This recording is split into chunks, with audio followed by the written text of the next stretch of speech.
So it gives you groovy feeling. You know groovy feeling? You get into the groove, and once you sleep in the groove, it gives you a comfortable feeling. It's a rut.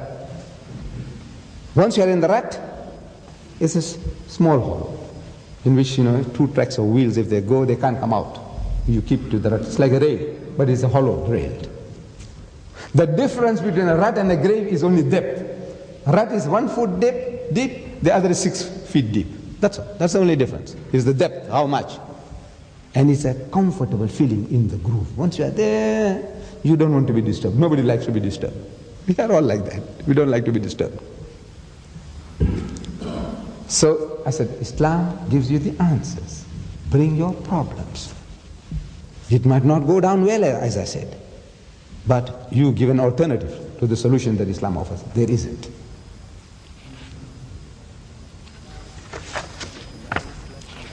Now, a problem is posed.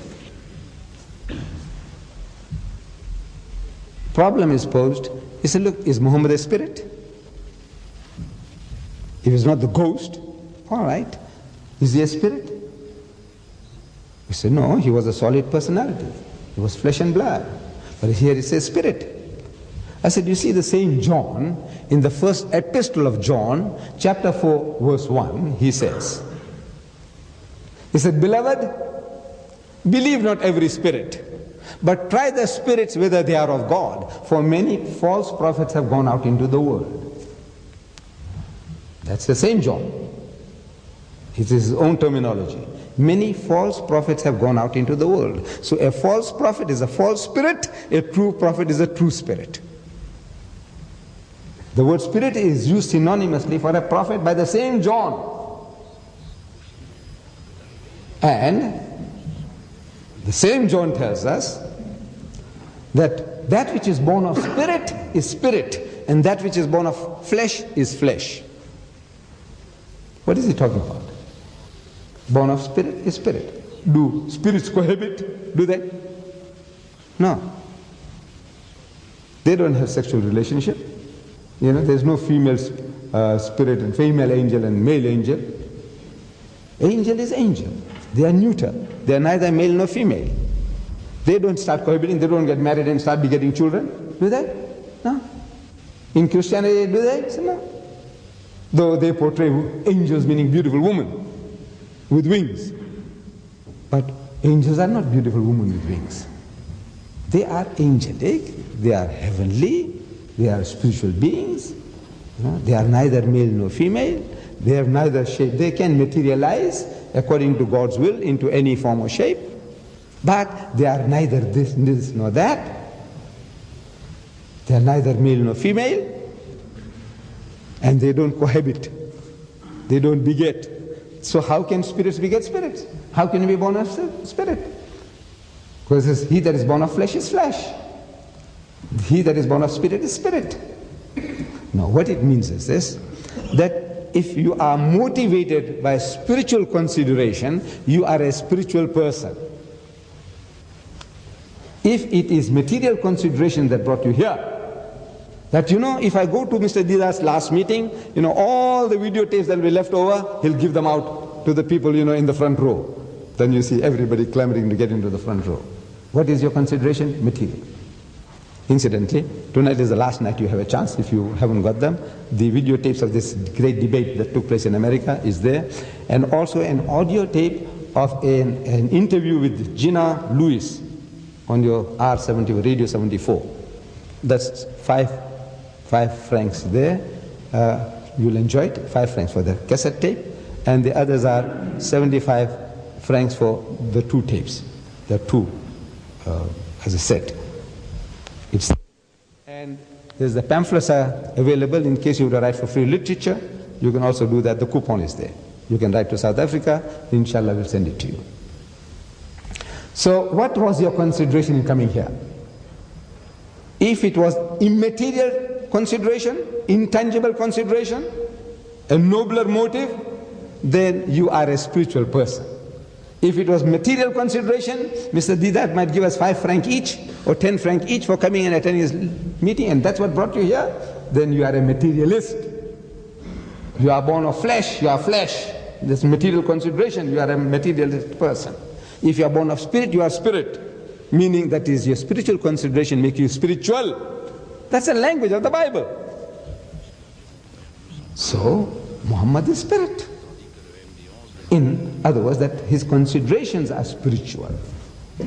And his title, he is As-Sadiqul Wa'dul Ameen. Before his prophethood, this title was given by the mushriks of Makkah. And this title is preserved on his tomb. You'll find a plaque there which reads, La ilaha illallah al-malikul haqqul mubin Muhammadur Rasulullah as-sadiqul wa'dul ameen. This latter expression, as-sadiqul wa'dul ameen, is not Quranic, it's not in the Quran. This is the tribute which the mushriks of Makkah, the pagans, paid to Muhammad. As-sadiqul wa'd, the man who fulfills his promises. Al-Amin, the truthful, the spirit of truth, the prophet of truth. That is Muhammad. And he guided mankind into all truth. He shall glorify me. He will bear witness of me. He will testify of me. All these are the qualities of this one who is going to come. He will bear witness of me. He will testify of me. He will glorify me. Open the Quran.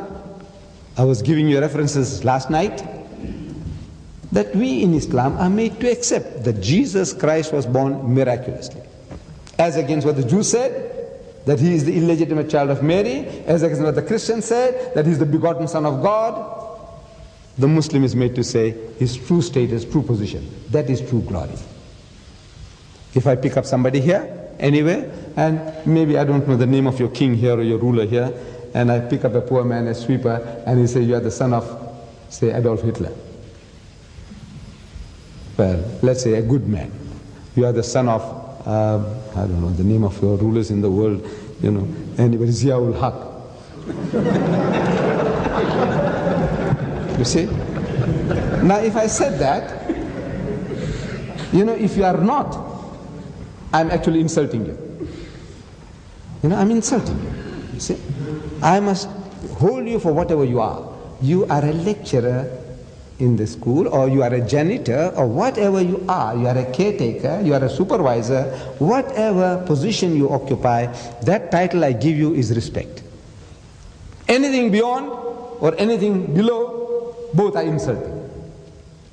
And people should have sense enough to know that.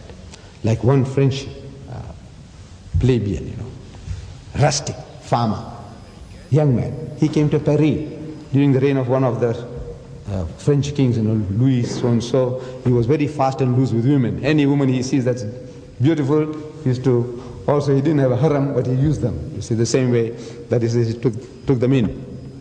Very loose, fast and loose with any woman. One of the French kings. And his son, when he came to in power, he became the king. Some of this Louis so-and-so. And he heard that there is another young man about his age in Paris, and he is identical to the young king. An exact duplicate. So he became very inquisitive. He says, you know, people are mistaking him for you, Your Highness. He said, well, I'd like to see the fellow. And the guy said, search him out. So they got him, and they brought him to the king, the young king. And the young king sees, he says, man, exact replica, identical, cent per cent, like as if they were twins, identical twins. So he's asking this rustic farmer, he said, you know, during the reign of my father, did your mother ever visit Paris? He's insinuating that if your mother did, in case, you know, my father must have seen her and taken her into his harem. So you and I, you know, we happen to be identical. So the young rustic says, no, says my father didn't. I'm saying my mother didn't, but my father